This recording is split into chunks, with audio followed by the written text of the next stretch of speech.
ఇక్కడ కూడా కూర్చోవచ్చు కొంతమంది లేడనా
లక్షలు మీరు 2 లక్షలు పెట్టి ఇచ్చినా తీసుకోరు అదే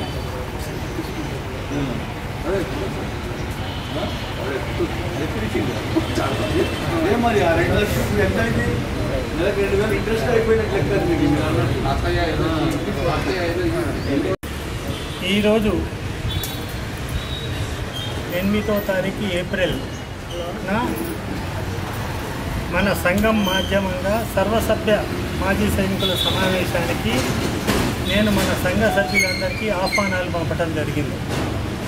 కారణాలు ఏమి లేకపోయినా ప్రభుత్వము దగ్గరున్నటువంటి మన సంక్షేమాలను ఇవ్వటంలో కొద్దిగా తాస్తారం చేస్తూ పోతున్నందున మనమంతా కలిసి మరి ఒక ఉద్యమంగా ప్రభుత్వానికి అనుకూలంగా సీఎం కేసీఆర్కు ఏంటంటే అన్ని వర్గాలకు ఆదుకుని చేస్తున్నాడు అనేది మనం పేపర్లలో టీవీలలోనే చూస్తున్నాం.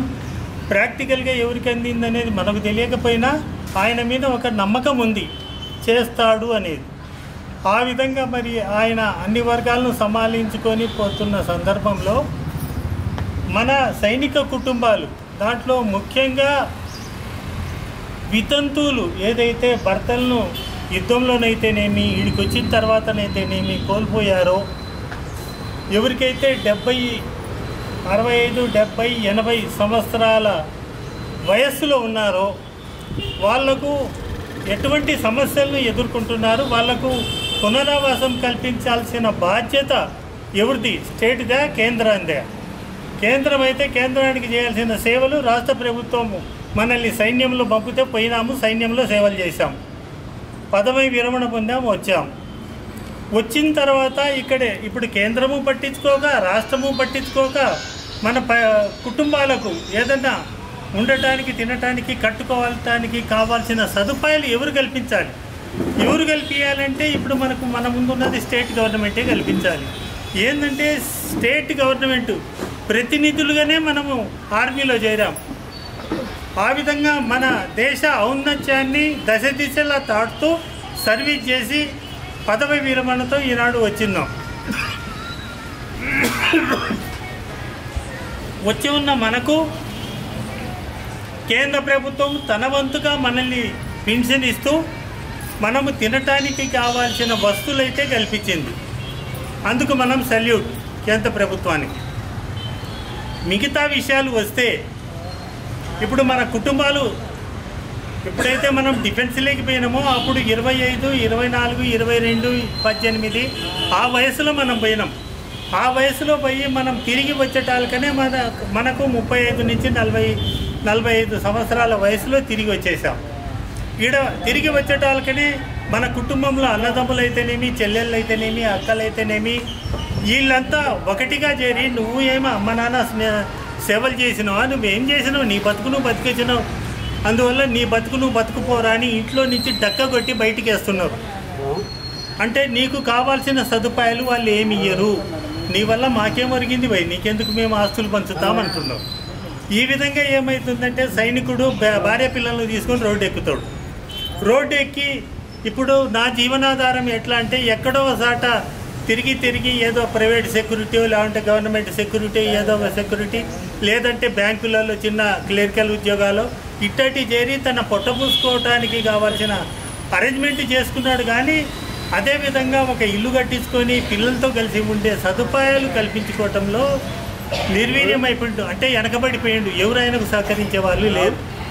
ఈ విధంగా సైనికుడు అన్ని పోగొట్టుకొని ఈనాడు మమ్మల్ని ఎవరు ఆదుకుంటారా అని చూస్తున్న సందర్భంలో రాష్ట్ర ప్రభుత్వం మనల్ని ఆదుకుంటుంది. ఏంటంటే గవర్నమెంట్లు మనము 99 నుంచి ఈ సంఘం ప్రారంభించి దినదినంగా మనము మూమెంట్ చేస్తూ మన ఐకమత్యాన్ని ప్రభుత్వాలకు నివేదించుకుంటూ మాకు ఉండటానికి, తినటానికి, కట్టుకోవటానికి, మా పిల్లలకు వస్తువులు కల్పించండి రిక్వెస్ట్ చేసుకుంటూ వచ్చాం. ఇప్పటికే 4 ప్రభుత్వాలు మారిపోయి ఈనాడు 5వ ప్రభుత్వంగా కేసీఆర్ ప్రభుత్వం వచ్చింది.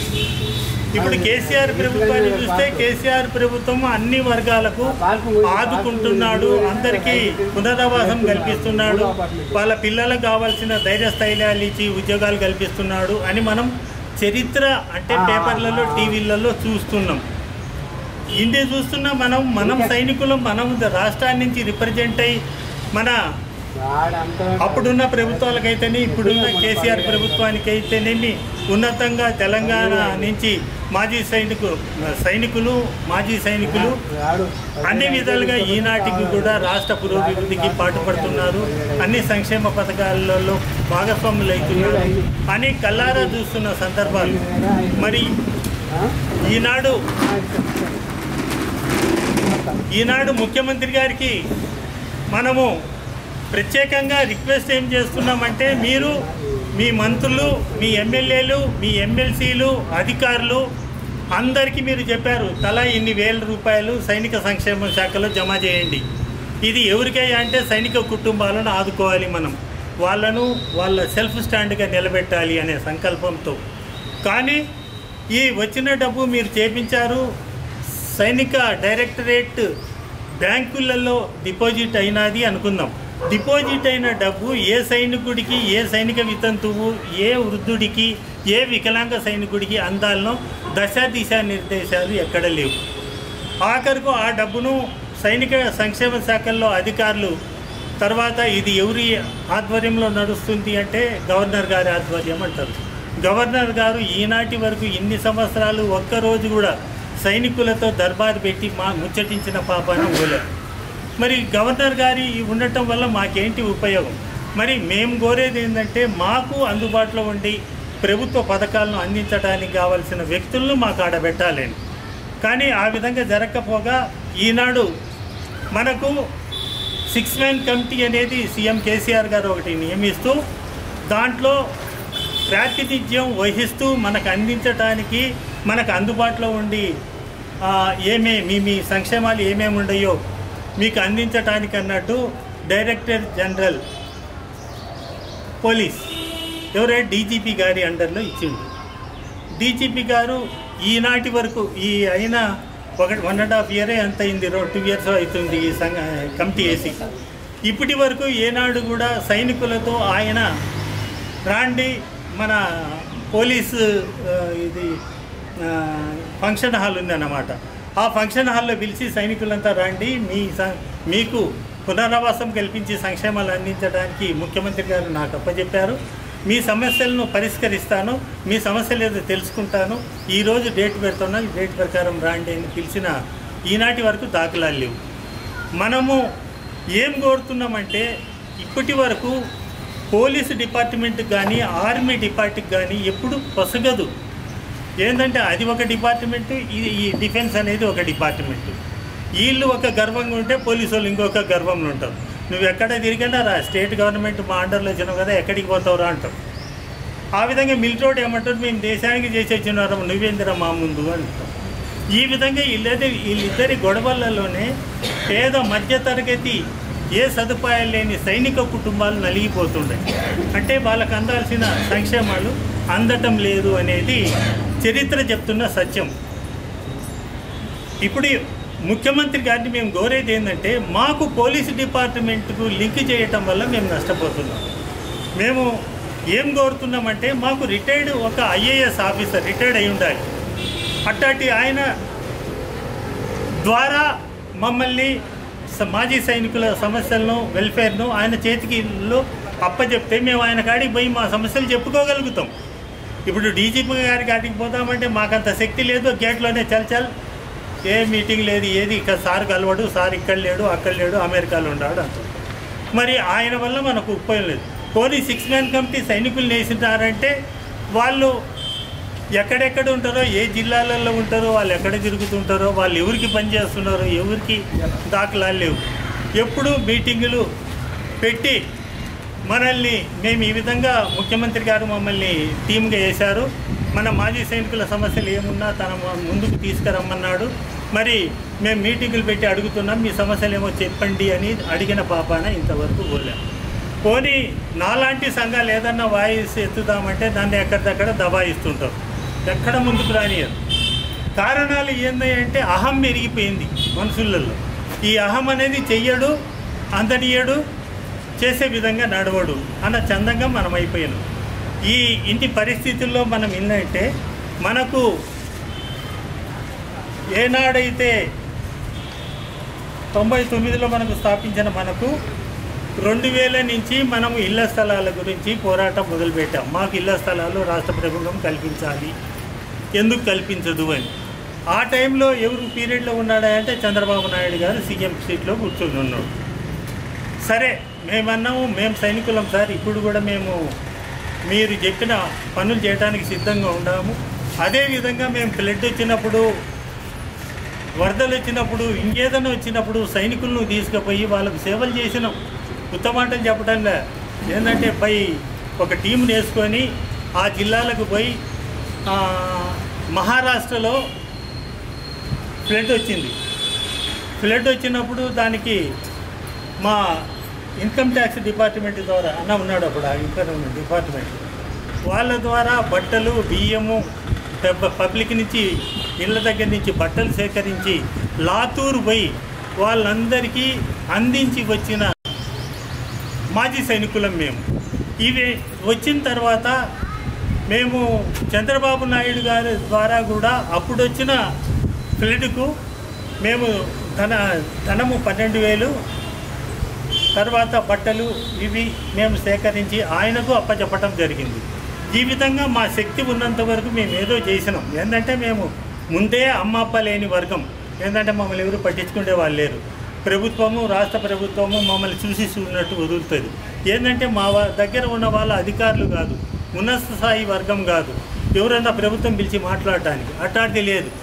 మా సైనికులలో బ్రిగేడియర్లు, లెఫ్టినెంట్ జనరల్, మేజర్ జనరల్, కర్నళ్ళు వీళ్ళు మాత్రమే ప్రభుత్వానికి అందుబాటులో ఉండి వాళ్ళ పనులు చక్కబెట్టుకొని వెళ్ళిపోతున్నారు తప్ప కింది స్థాయి సైనికుడి గురించి ఏ సైనిక అధికారి ఈనాటి వరకు పట్టించుకుని వాళ్ళకు అందించిన పాపాన పోలేదు. కానీ నడిచేదేది వాళ్ళదే నడుస్తుంది చరిత్ర అంతా. ఇప్పుడు ముఖ్యమంత్రులకు మేము చెప్పినాం, చంద్రబాబు నాయుడు గారికి కూడా చెప్పినాం, అయ్యా మీరు వాళ్ళ లెవెల్లో మమ్మల్ని చూడగాకండి, మా లెవెల్లోనే సిపాయిలలో నుంచి చదువుకున్న వ్యక్తికి మంచిని చూసి మీరు మాకు అధిక మా పనుల మీద పనిచేయటానికి కావాల్సినటువంటి స్థానం కల్పించండి, మేము అతని ద్వారా ప్రభుత్వం ముందుకొచ్చి మా పనులు చక్కబెట్టుకుంటామని చెప్పడం జరిగింది. కానీ ఎవరు పట్టించుకోలే, అది అట్టనే ఉండిపోయింది. రెండోది మాకి సైనికులలో చైతన్యపరుస్తూ ఈనాడు తిరుగుతున్నాం. కానీ చైతన్యం ఈనాడుకు వస్తే అయినా ప్రభుత్వం మనకు నిలబెట్టే అవకాశం లేదు. అన్నీ మన చేతిలో ఉన్నాయి. ఆ చేతుల్లో అందుకోవడానికి మనం లేకుండా పోయింది. అదేవిధంగా 2001లో చంద్రబాబు నాయుడు గారి వీర్యంలో మనకు 950 మందికి ఇళ్ల స్థలాలకై మనం అప్లై చేయటం జరిగింది. ఎప్పుడైతే మేము చంద్రబాబు నాయుడు ముందుకు తీసుకుపోయామో అప్పుడు 650 మంది మన దగ్గర సభ్యులు. 650 మందికి ముఖ్యమంత్రి గారు ఎంబడే మనకు అక్కడ వాళ్ళ పిఎస్కు చెప్పి కలెక్టర్ అజయ్ జైన్ ఉండే ఆ టైంలో రంగారెడ్డి జిల్లా కలెక్టర్ అజయ్ జైన్కి చెప్పి సైనికులు వస్తున్నారు, వీళ్ళకి ల్యాండ్ ఇస్తామని మనం చెప్పినాము, వీళ్ళది చూసి వీళ్ళకి చేయండి అని చెప్పడం జరిగింది. సరే, ఆయన మనల్ని పిలిచి మనకు ఒక లెటర్ పిఎస్కు రాస్తూ వీళ్ళకు ముఖ్యమంత్రి గారు ఈ విధంగా చెప్పారు, మీరు ఎక్కడున్నా ఇళ్ల స్థలాలు వీళ్ళకి చూసి ఏర్పాటు చేయండి అని. ఆ ఏర్పాటు చేయండి అనే పాట అక్కడే ఉండిపోయింది తప్ప దాన్ని ముందుకు పోలే. తర్వాత సీఎం గారి కాడికి పోయి చంద్రబాబు నాయుడు అప్పుడు మనకు తెలుగుదేశంలో మీరు మాజీ సైనికులకు ఒక విభాగం ఏర్పాటు చేస్తాం, మీరు మీ సమస్యల మీద మీరు తీసుకోవటానికి ఒక ఇది కల్పిస్తామని చేసి మనకు సైనిక విభాగం, రాష్ట్ర సైనిక విభాగం అని ఒకటి ఏర్పాటు చేసి సైనిక సంక్షేమం రాష్ట్ర అధ్యక్షుడు సైనికులకు రంగయ్య గౌడ్ అని నామినేషన్ చేసి నా ఆధ్వర్యంలో 112 మంది కమిటీని వేసాడు. ఇది ఓపెన్గా జరిగింది ఎన్టీఆర్ ట్రస్ట్ భవన్లో. అన్నీ జరిగినాయి. మేము ఆనందపన్నం కానీ టెక్నికల్ మైండ్ లేదు. ఏంటంటే కిందోళ్ళమే కదా, కిందనే ఉండిపోయింది. అదే టెక్నికల్ మైండ్ ఉంటే ఈనాడు ఎక్కడో ఉండాలి, ఎన్నో సమస్యలను పరిష్కరించుండాలి. ఈ విధంగా మనం దెబ్బతిని ఈనాడు మనకు చంద్రబాబు పీరియడ్లోనే 46 ఎకరాల 12 గుంటలు కేటాయించబడింది. ఏది కలెక్టర్ అజయ్ జైన్ ఆధ్వర్యం. దాని తర్వాత ఆ తెలుగుదేశంలో ఉన్నటువంటి దేవేంద్ర గౌడ్ గారు అప్పుడు హోమ్ మినిస్టర్గా ఉండారు. ఆయన ఏమన్నాడంటే, మీకు నేను ల్యాండ్ ఇవ్వడానికి సిద్ధంగా లేదు. ఏది దేవేంద్ర గౌడ్ అన్నమాట. నేను అన్నమాట, అన్న ఎందుకు ఇది చేస్తారన్నా, వీళ్ళు బీద పేదోళ్ళు ఏదో బతికి పట్టకట్టి వచ్చిండ్రు, లేదంటే సైన్యంలో పోతే తిరిగి వస్తాడనే నమ్మకం లే. కానీ ఎన్నో సమస్యలను ఎదుర్కొని యుద్ధాలు చేసుకొని శత్రువులను సంపాదించి వాళ్ళ శవాల మీదుగా నడిచి బతికి వచ్చిన ఈనాడు రిటైర్మెంట్ అయ్యి రాష్ట్రంలో బతుకుతున్నాం. మరి ఈడికి అందించరా అన్న దానికి ఆయన, లేదయ్యా మీకు నేను ఇవ్వను, నీ దిక్కున్న కాడ చెప్పుకోను. సరే, ఆయన కాడి నుంచి దేవేంద్ర గౌడ్ గారి కాడి నుంచి కలెక్టర్ కాడికి పోయినా కలెక్టర్ అజయ్ జైన్కి చెప్పా, సారీ ఇట్లా జరిగింది మాకు. అదేంటి ఆయన ఎట్ట మాట్లాడు, సరే రేపు ఉదయం 9 గంటలకు రా, ఆయన ఇంటికాడికి నేను వస్తుంటాను అని. సరే, రెండో రోజు అయింది. రెండో రోజు చక్కగా దేవేంద్ర గౌడ్ ఇంటికి పోవటం, కలెక్టర్ గారు దేవేంద్ర గౌడ్ గారి ముందుకు వచ్చాం. ఎందుకు వచ్చినామంటే, ఈ సైనికులకి సార్ పేదోళ్ళు సార్, ఏదో దేశానికి సేవ చేసి వచ్చిన వాళ్ళు, వీళ్ళకి ఏదో ఇద్దాం సార్ అంటే, నువ్వు ఇచ్చుకోపో అన్నాడు. ఆడ డైరెక్ట్గా నేను ఇచ్చుకోపో అంటే వాళ్ళకనే ఆయన కాదు సార్ మాట్లాడగాకు, నీ చేతులు ఉంటే నువ్వు ఇచ్చుకో, నేనా ఇవ్వను అని అన్నాడు. అప్పుడు కలెక్టర్ అజయ్ జైన్ నన్ను బయటికి పిలిచి, ఇంతకన్నా నన్ను ఏం చేయమంటావు, మూర్ఖుల ముందు ఏం చెప్పినా కాదు, కాకపోతే నీ తాపత్రయం నువ్వు పడు, నాకా ఇచ్చే శక్తి లేదు, ప్రభుత్వం ఓకే అంటేనే నేను మీకు ఎన్మార్పు చేసి ఇవ్వగలను, అందువల్ల లేదన్నాడు. సరే, 2004లో కాలంలో కలిసిపోయింది తెలుగుదేశం. దాని తర్వాత కాంగ్రెస్ వచ్చింది. కాంగ్రెస్లో కిరణ్ కుమార్ రెడ్డి వచ్చిండు. కిరణ్ కుమార్ రెడ్డి కాడికి పోయి అన్న కూడా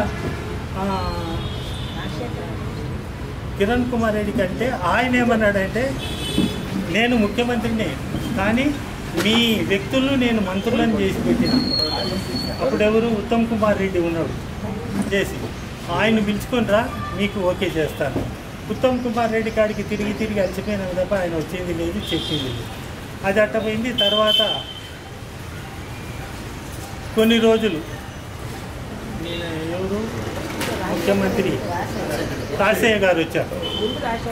కాశయ్య గారి కాడికి పోయినా కాశయ్య రోసయ్య గారి కాడికి పోయినా రోసయ్య గారికి మాజీ మంత్రి పద్మలీల గారు తీసుకుపోయారు. పదన్నా నేనుందా గత చేయడం చూద్దాము. సరే ఆయన అన్నాడు లేదు వైఎస్ఆర్ చెప్పిన తర్వాత నేనెవరమ్మా నిలబెట్టడానికి చాలు నేను ఇస్తున్నాను అన్నాడు. 2-3 నెలల్లోనే ఆ సీట్ నుంచి వెళ్ళిపోయాడు. దాని తర్వాత ఇంకా కథలు అయినాయి. తర్వాత ఇప్పుడు కేసీఆర్ అన్న వచ్చి కూర్చుంది.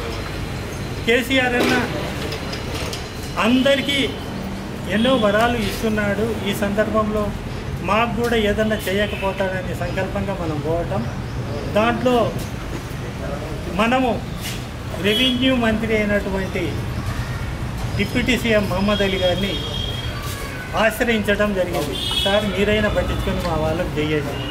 ఆయన చూడంగా చాలు నేనెందుకు ఇవ్వను, నేను ఇప్పిస్తా, నీకు కట్టిస్తాను. ఇది ఆయన అప్పటి నుంచి అదే మాట మీద ఇప్పుడున్నాడు. ఇప్పటికి కూడా 2-3 మాటలు కలెక్టర్కు ఆదేశాలు ఇచ్చాడు, సర్వే చేసి రిపోర్ట్ ఇవ్వండి అని. అట్లా కొంత వాళ్ళు టర్కింగ్ చేస్తుంటే ఈ మధ్యలోనే గట్టిగా చెప్తే అప్పుడు మన మంత్రి గారు వాళ్ళ పిఎస్ ఉన్నారన్నమాట, ఆయన పిలిచి నా ముందే నువ్వు మాట్లాడి ఆయన కలెక్టర్ నీడికి పిలిపించు అంటారు. సరే ఏదో విధంగా లైన్ కలవాలా ఇదయ్యేటారు. కానీ జాన్ వెసిలి గారు అన్నమాట పిఎస్, ఆయనకు చెప్పి లేదు వెసిలి గారు మీరు ప్రత్యేకంగా పోయి వీళ్ళది ఓకే చేపిస్తూ వాళ్ళ స్థలం వాళ్ళకు దొరికేలాగా చేయండి అని చెప్పడం జరిగింది. ఆ విధంగా మూమెంట్లు అయినాయి. ఈ మొన్ననే అన్నమాట అంతక 2-3 వారాలు అవుతుంది. ఇప్పుడు ఎంఆర్ఓ కుట్టుపోయి దాన్ని సర్వే చేసి ల్యాండ్ ఇంతవరకు ఈ సైనికులకి ఇవ్వటానికి ఫ్రీగా ఉంది అని చెప్పడం జరిగింది. దాని రిపోర్టు నేను మన వాళ్ళతో పోయి మొన్న అడిగాను, సార్ రిపోర్ట్ ఇవ్వండి సార్.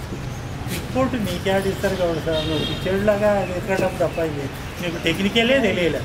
ఇప్పుడు నేను సర్వే చేసిన నేను ఎవరికి ఇస్తా? కలెక్టర్కి ఇస్తా. ఆయన ఏం చేస్తాడో ఆయన ఇష్టం. ఏంటంటే ఆయన ఆదేశించాడు, నేను చేశాను. ఇప్పుడు ఆ రిపోర్ట్ ఇచ్చారు, నీకు ఎట్టనైనా దొరుకుతుంది. ఏంటంటే మీకు మంత్రి ఫేవర్ ఉన్నప్పుడు నేనేం చేయగలుగుతా, కానీ రిపోర్టు నీకు ఇవ్వలేదు, నాకు అధికారం లేదు అని చెప్పి ఆయన సర్వే చేసి ఇచ్చాను. ఇది మనకు మొన్న నేను మొన్న పోవటం ఆర్ఐ గారిని అడగటం, ఏంటి సార్ సర్వే చేశారు అంటే ఏంటి దాని రిజల్ట్ ఏంటి అంటే సర్వే అయితే అయిపోయింది గౌడ్ గారు, కానీ రిజల్ట్ మేము మీకు చెప్పడానికి లేదు, అట్ ఎనీ కాస్ట్ చెప్పలేదు. మీకు వస్తుంది, మీకు వెసిలి గారు ఉన్నారు, మంత్రి గారు ఉన్నారు, వాళ్ళిద్దరికీ ఈ మెసేజ్ వెళ్ళిపోతే వాళ్ళు మీకు చెప్తారు. ఆ విధంగా మీకు ఇవ్వటానికి ప్రభుత్వం సిద్ధంగా ఉంది కాబట్టి మీకు దొరుకుద్ది అనేది నేను చెప్పగలిగాను. రిపోర్ట్ మాత్రం మేము పర్సనల్గా ఇచ్చానంటే ఈ సీట్లో మేము ఉండలేము, వెంబడే ట్రాన్స్ఫర్ చేసేస్తారు. ఎందుకు వచ్చిన గొడవ, నీ పని మీకు ఎట్టా అయిపోతుంది కదా, అయిపోతున్న దానికి చేసుకోమని మొన్న ఆయన ఆర్ఐ గారు చెప్పటంతో నేను వెంబడే ఎంఆర్ఓ గారు ఆడ ఉంటారేమో అని చూస్తే ఆయన ల్యాండ్ సైట్ మీదకి పోయి ఉన్నాడంట, ఆయన మొన్న కలవలేకపోయింది. ఈ విధంగా సానుకూల వాతావరణంలో మనకు ల్యాండ్ అందటానికి సిద్ధంగా ఉంది అనే తృప్తితోటే ఉండం తప్ప అది మనకు హ్యాండ్ ఓవర్ చేస్తేనే దాని మీద మనం ఏమన్నా పరిశీలన చేయగలుగుతాం, ఎంతమందికి ఇవ్వగలుగుతాం, ఎన్ని గజాలు ఇవ్వగలుగుతాం అనేది ఒక డిసిజన్ తీసుకోగలుగుతాం. ఎవరెవరి పేర్లు నేను సబ్మిట్ చేయాలని నిర్ణయము మన ముఖ్యులతో చర్చించి ఆ పేర్లనే నేను పంపుతాను. ఇది అప్పటి నుంచి ఇప్పటి వరకు చెప్తున్నాను. దీంట్లో ఏంటంటే పూర్వీకులు మన మాజీ సైనికుల శ్రమ ఉంది దాంట్లో అంతా, వాళ్ళకి ఇప్పటికి కూడా అవకాశం ఇచ్చినాం, తిరిగి వచ్చే వాళ్ళకి పక్కా తప్పకుండా చేస్తామని. ఇప్పుడు ఏంటంటే ఈ సబ్స్క్రిప్షన్ ఏదైతే సంఘానికి కట్టాలో దానికి భయపడి మన వాళ్ళు వెనక ముందు కావటం వల్ల వాళ్ళు కోల్పోతున్నారనేది చెప్పగలను. ఇప్పుడు ప్రభుత్వానికి నేను చెప్పిన, నేను మాతోటి తిరిగే పేద వర్గము, మహిళా వర్గము, వితంతు వర్గము, వారి వీడియోసు వీళ్ళందరితో కూడిన లిస్ట్ ఇస్తాను, వాళ్ళకు మీరు కవర్ చేసి మీరు పరిశీలించి వాళ్ళకి ఇవ్వండి అని చెప్పడం జరిగింది. ఇది మనకు ఇంకొక నా కేయల్లో ఏంటంటే మంగళవారం మంత్రి గారి కాడికి పోతుంది. ఆయన చేత కలెక్టర్తో మాట్లాడిపించా ఆ రిజల్ట్ని తీసుకొని ఎంత ఉన్నా అంతే మాకు హ్యాండ్ ఓవర్ చేయండి, మిగతాది మీరు పరిశీలిస్తుండండి. కానీ ఆ వచ్చిన దాన్ని ఇవ్వటం వల్ల ఏంటంటే మా వాళ్ళలో ఒక నమ్మకం ఏర్పడుతుంది, ప్రభుత్వం మాట నిలబెట్టుకున్నది ఇస్తున్నది అని. ఇస్తున్న సందర్భంలో తీసుకొని మిగతాది ల్యాండ్ ఎంత తక్కువ పడుతుందో మీరు ఎక్కడ ఇస్తారో అది పరిశీలింపజేసి ఇవ్వండి. ఈ విధంగా మమ్మల్ని ఆదుకున్న వాళ్ళు అవుతారని మనము చెప్పిన సందర్భానికి ఇప్పుడు సానుకూలమైన వాతావరణంలో మనకు ఇళ్ల స్థలం అనేది దొరుకుతుందని గట్టిగా చెప్పగలుగుతున్నా. ఏంటంటే చేతికి వచ్చేంత వరకు నమ్మలేను. చూసి ఇన్ని సంవత్సరాలు అలసిపోయినాం. అందరూ ఏదో చెప్తారు, ఆడి బేటాలకు ఇంకేదో అవుతుంది. పోనీ సైనికుల ఐకమత్యం అని ఉండదా? చల్ ఎందుకు ఇవ్వని అడుగుతామంటే అది లేదు. ఏదన్నా మనం ఆపుదామంటే మన వాళ్ళు తను చెడేది కాక వేరే వాళ్ళని కూడా చెడగొట్టి సైనికుల ఐకమత్యాన్ని భంగం కలిగిస్తున్నారని బాధపడుతుంది. దీనికి మరి ఇప్పటికైనా పాతోళ్లకు మీకు ఈరోజు మీటింగ్ మీడియా ద్వారా మీకు సలహా ఇస్తున్న సైనికులారా, ఎవరైతే మెంబర్ అయ్యున్నారో మీరు పొందాలనే ఆకాంక్ష మీలో ఉంటే సంఘం ఆఫీస్కు రండి.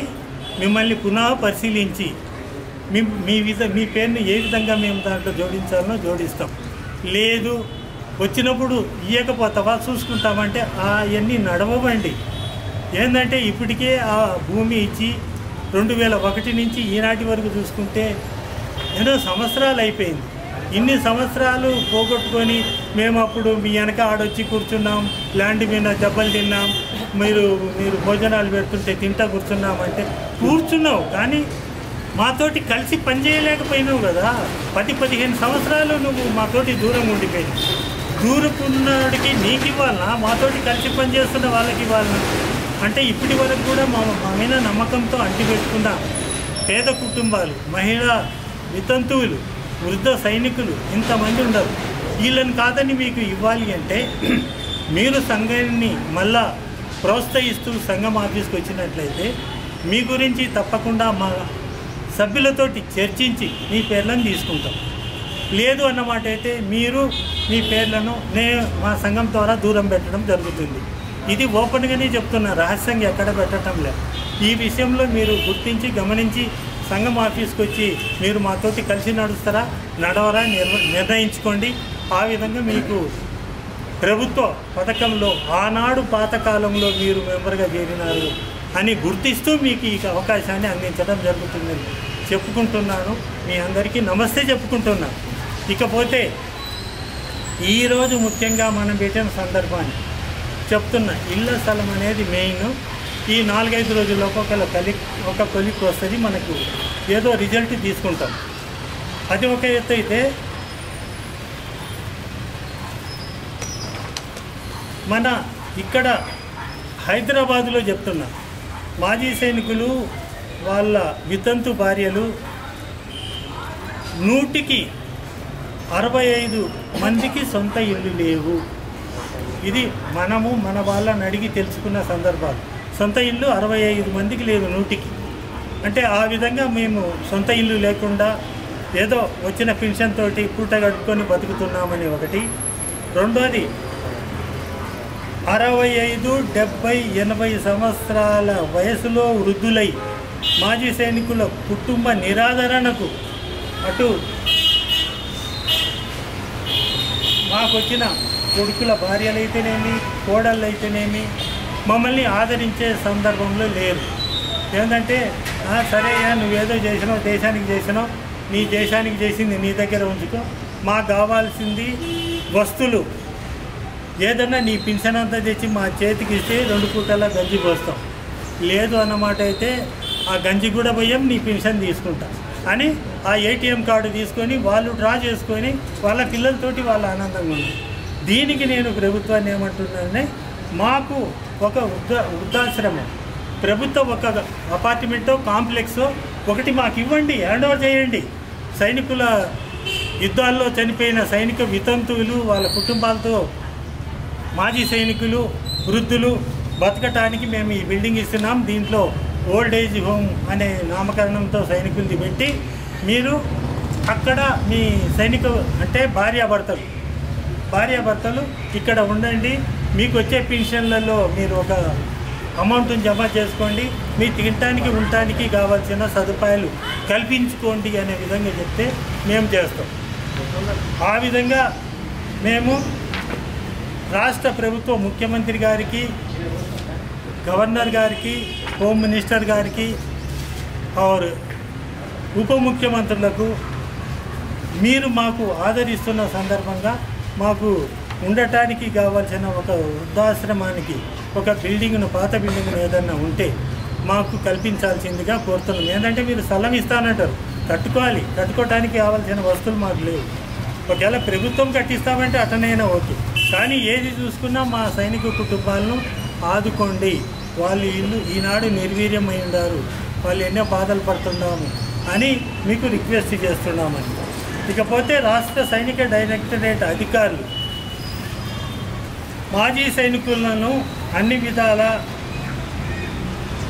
వాళ్ళ అవసరాలను తెలుసుకొని ప్రభుత్వ ధనాన్ని ఎంతైతే కోట్ల రూపాయలు ఈనాడు డైరెక్టరేట్లో ప్రభుత్వము మంత్రులు జమ చేశారో ఆ ధనాన్ని ఆ పేద కుటుంబాల వరకు అందించడానికి సైనికులతో, విద్యావంతులతో, అధికారులు కాదు, అధికారులు వద్దు మా మధ్యలో, మా సిపాయి సైనికులు, హవల్దారు నాయకు, ల్యాన్స్ నాయకు, జేసీఓ అనే కొంతమంది అట్టడుగు వర్గాలు ఉండేవి. వాళ్ళల్లో కొంతమందికి దాని మీద అజమాయిషీ చేయడానికి పవర్ ఇచ్చినట్లయితే మేము కలిసి మా డైరెక్టరేట్లో ఉండే ధనాన్ని ఏ విధంగా ఎవరు బాధితులో, ఏంటంటే సిటీలో ఉన్న వరకే మనం సైనికులు అనుకుంటున్నాం, గ్రామాలలో పోలేడంత మంది ఉండరు, ఏమీ లేకుండా ఏది దొరకదు, తినడానికి కూడా పెట్టే పరిస్థితులు లేవు. అటువంటి వాళ్ళందరినీ మేము దగ్గరికి తీసుకొని ఉంటాం. అదేవిధంగా సైనిక సంక్షేమ శాఖల్లో జిల్లా సైనిక అధికారులు ఉన్నారు కదా, వీళ్ళు ఎందుకున్నారు ఆడ, ఎందుకున్నారో సైనిక సంక్షేమం అంటారు. ఏ సంక్షేమం చేసినావు? నీ బాధ్యత ఏంది? నువ్వు ఈ విధంగా ఆఫీసులో కాకుండా 3 నెలలకు ఒకసారి, 2 నెలలకు ఒకసారి ఆ గ్రామాలను మీ కమిటీతోటి, మీ సభ్యులతోటి పోయి ఎందుకు పరిశీలించవు? వాళ్ళ కుటుంబ పరిస్థితిని ఎందుకు తెలుసుకోవు?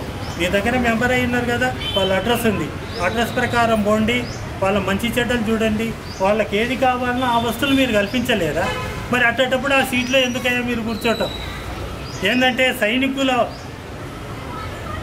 ఇది అంటే ఆక్రోశాన్ని కొట్టుకుంటున్నారే తప్ప డబ్బు సంపాదించాలని. ఆ డబ్బు సంపాదించింది చాలు, ఇప్పుడు వాళ్ళ సేవలు చేయడానికి మీరు కొద్దిగా కదలండి.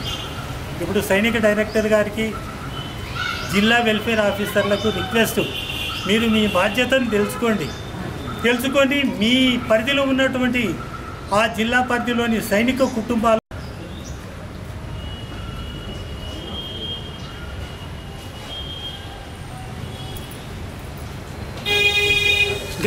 చెప్పండి. దాదాపు 18 సంవత్సరాలుగా మాజీ సైనికుల సమస్యలతో సంఘాన్ని స్థాపించి ఆ సమస్యల పరిష్కారంకై మా సైనికులను వెంబడేసుకొని బస్తీలు, గల్లీలు తిరిగి మేము పోరాటం సాగించిన అప్పటి నుంచి ఈనాటి వరకు హామీలు ఇచ్చిన ప్రజాప్రతినిధులే కానీ ప్రాక్టికల్గా మాకు అందించిన ప్రజాప్రతినిధులు ఎవరు మాకు దొరక్కపోవడం. ఈనాడు రాష్ట్రంలో మనం ఆనాడు సమైక్య రాష్ట్రంలో ఉన్నాం, ఈనాడు ప్రత్యేక రాష్ట్రం అయినప్పటికీ కూడా ఇక్కడ దాదాపు 75-80 వేల మాజీ సైనికుల కుటుంబాలు మేము ఇక్కడ జీవిస్తున్నాం. అన్ని సందర్భాల్లో ప్రతి 5 సంవత్సరాలకు ఒకసారి వచ్చే ఎలక్షన్లలో ఓట్లు వేస్తున్నాం, ప్రజాప్రతినిధులను గెలిపిస్తున్నాం, మమ్మల్ని ఆదుకోకపోతారని వాళ్ళ ముఖాలు చూస్తూ మేము టైం గడుపుతూ వచ్చినాం. మాకు 2001లో 46 ఎకరాల 12 గుంటల భూమిని అప్పుడు చంద్రబాబు నాయుడు గారి పీరియడ్లో కలెక్టర్ అజయ్ జైన్ గారు మాకు ఇవ్వటానికి అనుమతిస్తూ సర్వే చేయిస్తూ ఈ ల్యాండ్ మీది అని మాకు లెటర్ ఇవ్వటం జరిగింది. దాని తర్వాత పరిస్థితులు మారిపోయి ప్రజాప్రతినిధులు అడ్డుపడి మాకు ఆ స్థలం చేతికి రాకుండా చేయడంతో మేము కోర్టుకు వెళ్ళటం, హైకోర్టు మనిషికి 150 గజాలు ఇవ్వండి అనేది ప్రభుత్వానికి ఆదేశించటం, ఆ ఆదేశాలను కూడా ప్రభుత్వాలు గంగలో దొక్కటంతో ఈ విధంగా గత 3 ప్రభుత్వాలు మాకు ఇటనే నడిచిన తర్వాత ఇప్పుడు కేసీఆర్ ప్రభుత్వం మా ముందుకు వచ్చి ఉంది. కేసీఆర్ ప్రభుత్వం అన్ని వర్గాలకు అన్ని సంక్షేమాలు అందిస్తున్నదని మనం పేపర్ల ద్వారా, టీవీల ద్వారా, సామాజికవేత్తల ద్వారా, మంత్రుల ద్వారా ఇంటూ వస్తున్నాం. ఇప్పుడు వింటున్న మనం ఇప్పుడు ప్రాక్టికల్గా మేమంటున్నాం, ఇంతమందికి ఇచ్చిన మీరు దేశానికి అంకితమై తల్లి తండ్రి పిల్ల జల్ల భార్య పిల్లలను వదిలిపెట్టి మేము బార్డర్లలో శత్రువులతో పోరాడుతూ మా ప్రజలు బతుకుతే, మా ప్రభుత్వాలు బతుకుతే మేము బతుకుతామని అకుంఠిత దీక్షతో మేము చనిపోతూ శత్రువును చంపుతూ మేము సేవలు అందించాం. ఈనాడు మా వాళ్ళు చనిపోయిన వాళ్ళు చనిపోగా బతికి ఉన్న వాళ్ళ తిరిగి ఈనాడు రిటైర్మెంట్ అయి మాజీ సైనికులుగా మన రాష్ట్రానికి వచ్చింది. ఈ కనీసం వచ్చిన మాజీ సైనికులను మమ్మల్ని ఆదుకోండి, మా పిల్లలకు భవిష్యత్తు కల్పించండి, మా కళ్ళాల మా భార్య పిల్లలు సుఖంగా ఉండాలని చూసుకొనివ్వండి అని ఎన్నో విధాలుగా మొరపెట్టుకుంటున్నాం. ఇప్పుడు గతంలో మాకు కేటాయించిన 46 ఎకరాల 12 గుంటలు మాకు అందించమని ముఖ్యమంత్రికి మేము నివేదిస్తే దానికి సంబంధించిన మహమ్మద్ అలీ గారు డిప్యూటీ సీఎం గారు రెవెన్యూ శాఖ మార్చిలు ఆయన పిలిచి गौड़ जी आपका ज़मीन आपको दे रहे हैं, आपको घर बनाने के लिए हम जिम्मेवार है, आपको घर तक बना कर देंगे, आपका जगह आपको मिलेगा అని చెప్పాడు, ఆదేశాలు ఇచ్చాడు. అందువల్ల మాకు కొంత నమ్మకం ఇప్పటికైంది. ఇప్పుడు ల్యాండ్ అది సర్వే అయింది. సర్వే అయిన ల్యాండ్ను రెవెన్యూ మంత్రి గారు కాడికి మనం అడగటము, ఇప్పుడు ఎంఆర్ఓ గారిని పోయి కలిసి సార్ మాది సర్వే అయింది అని అడగటంతో సర్వే అయింది కానీ రిపోర్టు మీకు ఇవ్వలేను, రిపోర్టు నేను కలెక్టర్కు పంపాను, అక్కడ కలెక్టర్ గారి నుంచి మీకు ఆదేశాలు వస్తాయని చెప్పడం జరిగింది. ఆ సందర్భంగా ఈ మాజీ సైనికుల కుటుంబాలను పిలిచి మనకి ఈ ల్యాండ్ దొరకడానికి అన్ని విధాలుగా ప్రభుత్వము మనం ముందుకు వచ్చి సదుపాయాలు కల్పిస్తున్నందున రాండి మనం కలిసికట్టుగా ఈ వారం 10 రోజుల లోపలనో నెల లోపలనో ముఖ్యమంత్రి గారిది ప్రగతి భవన్లో ఒక మీటింగ్ పెట్టి ఆయన నోటి ద్వారా ఎంపడే పట్టాలు ఇప్పించేలాగున మన ఉప ముఖ్యమంత్రి మహమ్మద్ అలీ గారి ఆదేశాలతో ఈ మీటింగ్ నోటి ఏర్పాటు చేసుకుందామని చెప్పడానికి ఈ సండే మీటింగ్కు పిలవటం జరిగింది. ఈనాడు చెప్పాము. ఇప్పుడు కలెక్టర్ గారు ఆదేశాల గురించి ఎంఆర్ఓ ఎదురు చూస్తున్నాడు. ఆ ఎంఆర్ఓ గారి ఆదేశాల గురించి మేము ఎదురు చూస్తున్నాం. ఇది దొరుకుతుండగానే మాజీ సైనికులకు ఇళ్ల స్థలాల పట్టాలు దొరుకుతాయని మేము విశ్వసిస్తున్నాం. ఏంటంటే నమ్మకం ఏ విధంగా కలగటం లేదంటే ఈ 18 సంవత్సరాలు ఈ విధంగా చెప్తూ ప్రభుత్వ ప్రతినిధులు మమ్మల్ని ఎటు కాకుండా చేశారు.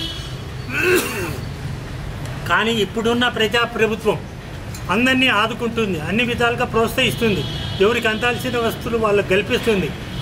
ఆ ప్రభుత్వం ఈనాడు మంత్రులే మా ముందుకొచ్చి మా మీటింగ్లలోనే आपका ज़मीन सर्वे करवा रहा है, आपको जल्दी ये पट्टा हम दिलाएंगे और घर भी बनाने के लिए आप लोग क्या कर सकते वो करेंगे అని మహమ్మద్ అలీ గారు పర్సనల్గా చెప్పడంతో మాకు ధైర్యస్థైర్యాలు పెరిగాయి. ఇప్పుడు మేము వాళ్ళ ఆదేశాలకు ఎదురు చూస్తున్నాం. సైనికులకు ఒకటే, గత 2001 నుంచి సంఘంతో కట్టుబడి ఉన్న సైనికులకు మనవి, మీరు ఇప్పటికైనా సంఘం ఆఫీస్కు వచ్చి మేము మీతోటే కలిసి నడుస్తామని చెప్పే మాట అయితే మీ గురించి ఆలోచించి మీ పేరును మేము ఎక్కించటమా తీయటమా అనేది ఆలోచిస్తాం. లేదు అన్నమాట అయితే నాతోటి నడుస్తున్న ఈ వర్గం గత 5-10 సంవత్సరాలుగా వీళ్ళు తిరుగుతున్నారు. వీళ్ళ ప్రోత్సాహమే ఈనాడు ప్రభుత్వం నాకు మన భూమి మనకి ఇవ్వడానికి సమ్మతించింది. ఆ విధంగా మీరు వచ్చి మాతో కలిసి నడిచి ఈ నెలకు కట్టే సబ్స్క్రిప్షన్లు సంఘం నడపడానికి అది కట్టుకుంటూ నన్ను ప్రోత్సహించాల్సిందిగా మిమ్మల్ని రిక్వెస్ట్ చేస్తున్నాను. ఈ విధంగా చెప్పుకుంటూ ఈ సైనికులకు తొందరలోనే మీటా కవర్, ఇళ్ల స్థలాల కవర్ మీ వరకు చేర్చడంలో మేము తొందరలోనే సత్ఫలితాలు పొందుతామని ఆశిస్తూ సెలవు తీసుకుంటున్నాము. జై హింద్.